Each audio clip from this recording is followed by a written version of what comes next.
계속해서 대담 이어갑니다. 제주는 전국에서 인구에 비해 유기동물 수가 많은 지역으로 꼽힙니다. 그리고 여름 휴가철이면 유기동물 수가 크게 늘어나는 현상이 벌어지고 있는데요. 이유가 뭘까요? 또 유기동물을 어떻게 바라보고 문제를 해결해야 할까요? 이와 관련된 이야기 나눠봅니다. 제주 동물권 행동 나우의 신재희 사무처장 나오셨습니다. 어서 오세요. 안녕하세요. 반갑습니다. 네, 반갑습니다. 우선 제주에 이런 단체가 있었나 생각하실 분들 많으실 것 같은데요. 제주 동물권 행동 나우 어떤 단체인가요? 네, 제주 지역의 동물들의 상황이 굉장히 심각한 상황입니다. 이에 적극적으로 목소리를 내고 행동하기 위해 동물권 활동을 해오던 개노 활동가들이 지난해 사단법인 제주 동물권 행동 나우를 만들었습니다. 제주 나우는 유기동물뿐만 아니라 동물학대, 동물체험, 동물쇼, 퇴역 경주마 도축 문제, 농장동물 등 동물 지역으로 불려지고 있는 제주도를 동물과 공존하는 평화의 섬이 되기 위해 유기동물 구조 사업뿐만 아니라 동물학대 대응과 교육 사업, 캠페인 등 다양한 동물권 활동을 하고 있습니다. 네, 도내 동물권과 관련해서 몇 개 단체가 활동을 하고 있나요? 네, 제주도 내 5개의 사단법인 동물권 단체가 있고요. 지난 3월에는 이 5개 단체가 연대하여 유기동물 없는 제주를 위한 네트워크를 구성하여 활동하고 있습니다. 이런 단체가 꾸준히 생겨난다는 건 유기동물을 비롯해서 제주 동물권 문제가 여럿 있다는 의미로도 받아들여집니다. 제주가 인구 대비 유기동물이 많은 지역이라고 하는데 정말로 그런가요? 네, 지난 4월에 동물자유연대에 2016년부터 2020년까지의 유실 유기동물 분석 보고서에 따르면 전국에서 인구 1만 명당 유실 유기동물 발생 건수가 가장 높은 곳은 제주도로 조사되었습니다.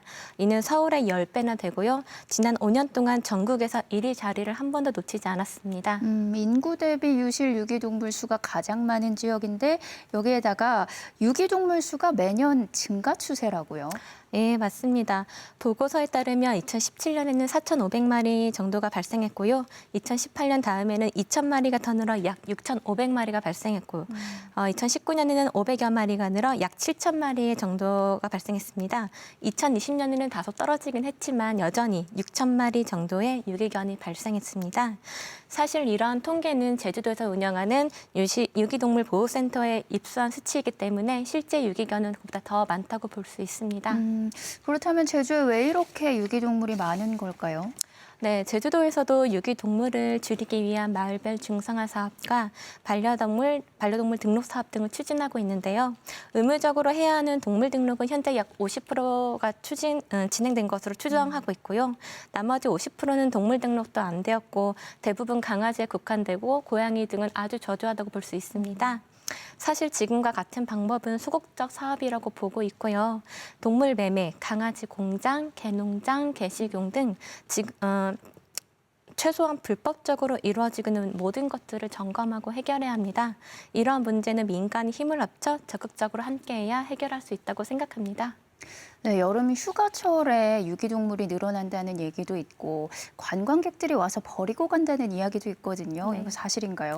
네, 타 지역에 사는 관광객들이 비행기 배를 타고 와서 반려동물을 유기하는 행태는 오래전부터 있던 일인데요. 유기동물 보호센터에 6, 7, 8월 유독 여름 휴가철만 되면 작고 예쁜 품종견들이 많이 들어오고 있어요. 네. 이를 근절하기 위해서는 동물 등록이 안 된 반려동물들은 입도를 하지 못하게 해야 되고요. 여행 왔던 동물들이 모두 가족들과 돌아가고 있는지 확인을 해야 합니다. 전혀 복잡한 문제가 아니고요. 조례만 개정해도 바로 해결할 수 있습니다. 제주도에서는 즉각적으로 문제를 해결해 주시기 바랍니다. 관광객도 버리고 도민도 버리고 문제가 심각합니다. 매년 제주에서 수천 마리의 유기동물이 발생을 하고 있는데 이 유기동물들은 어떻게 관리가 되고 있나요? 네. 지난 5년 동안 제주도 유기동물 합계는 약 2만 8천 마리 정도고요. 포획된 유기동물들은 보호센터에 입소되고 공고 기간 동안 원래 가족을 찾거나 공고 기간이 지나면 소유권이 제주도로 넘어가고 이제 입양이 진행됩니다. 포획된 유기동물 대다수가 제주 동물보호센터로 가는데 거기서 원래 주인을 찾거나 새 삶을 사는 동물이 극히 적다고 들었어요. 예, 가족을 다시 만나는 경우는 약 5.6% 정도에 그치고요. 입양률은 16.6%로 총 22.2%의 반려동물만이 가족 또는 새로운 가족을 만나고 있습니다. 공고 기간 동안 가족을 만나지 못하면 대부분 안락사가 되고 있는데요. 그 비율은 약 55%에 달하고 자연사는 21% 정도입니다. 자연사라고 하면 입소한 동물들이 제 나이로 살다가 떠나는 것처럼 보이지만 네. 전염병이나 아픈 동물들, 먼저 입소한 순서대로 죽게 된 것을 말합니다. 그래서 자연사까지 포함하면 입소한 동물 76%가 결국 죽음에 이르고 있는 현실입니다. 이렇게 생존 확률이 낮다면 센터에 입소하는 게 동물의 입장에서 과연 좋은 건가 싶은 생각이 들기도 하지만 구조되지 않는다면 그건 또 안전하고 행복할까 싶기도 합니다. 구조되지 못하는 유기동물들은 어떻게 사나요? 뭐 로드킬이나 자연사 같은 문제가 우려가 되거든요. 네, 맞습니다. 거리에 버려진 반려동물들은 로드킬의 위험뿐만 아니라 여름에는 질병에 굉장히 취약하고요. 겨울에는 먹을 것이 없어 영양결핍으로 병이 생기거나 대부분 죽음을 맞이하기도 합니다. 네. 뿐만 아니라 가죽이 없는 유기동물들은 학대의 대상이 되거나 식용하고 있는 상황이고요.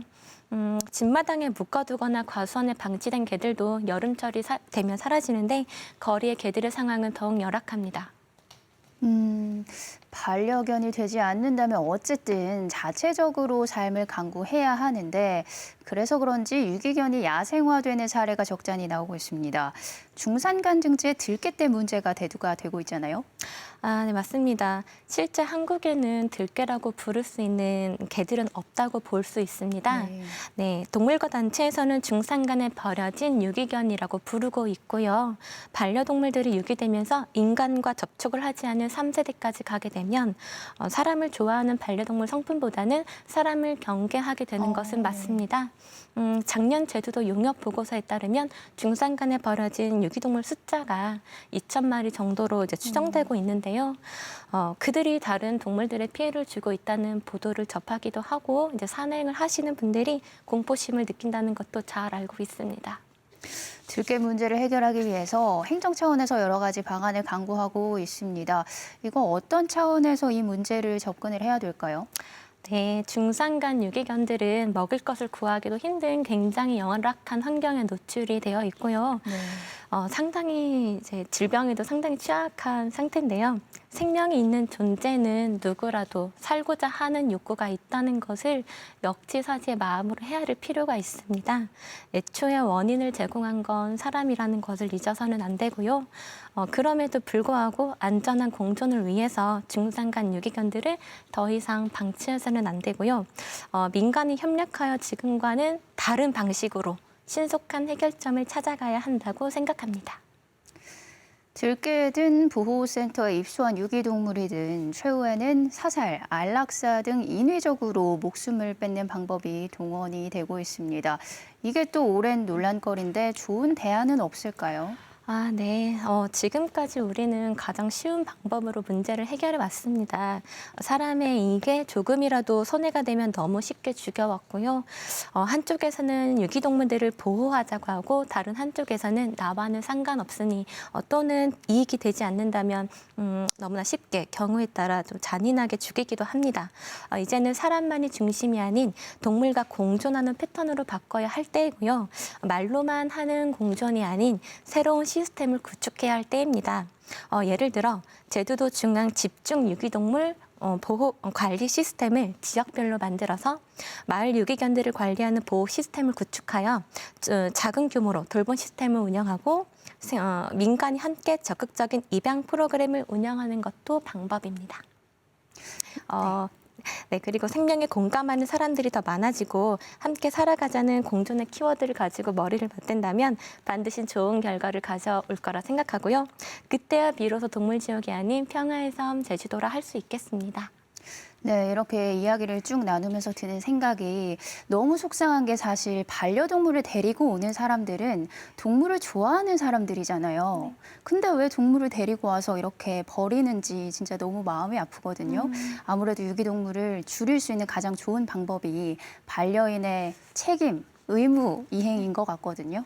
아, 네, 맞습니다. 올바른 생각을 가진 한 명 한 명의 반려인이 중요하다고 생각합니다. 네, 끝으로 이 자리를 빌려서 당부하고 싶은 말씀 있으시다면요? 아, 네. 유기동물은 한때 가족이 있던 존재입니다. 끝까지 반려동물을 사랑으로 품어주시길 바라고요. 반려동물을 가족으로 맞이하실 때도 펫샵에서 사지 마시고 입양해 주시길 간절히 부탁드리겠습니다. 네, 동물은 사랑이 넘치는 존재죠. 사람의 마음을 위로하고 치유해 줍니다. 이제는 사람만이 먼저가 아닌 생명이 함께 공존하는 관점으로 패러다임을 바꿀 때이고요. 단순히 유기동물 문제만이 아니라 동물을 대하는 사람들의 삶의 방식이 바뀌길 기대합니다. 감사합니다. 네, 제주가 유기동물의 섬이라는 말이 사실이라는 걸 확인한 오늘입니다.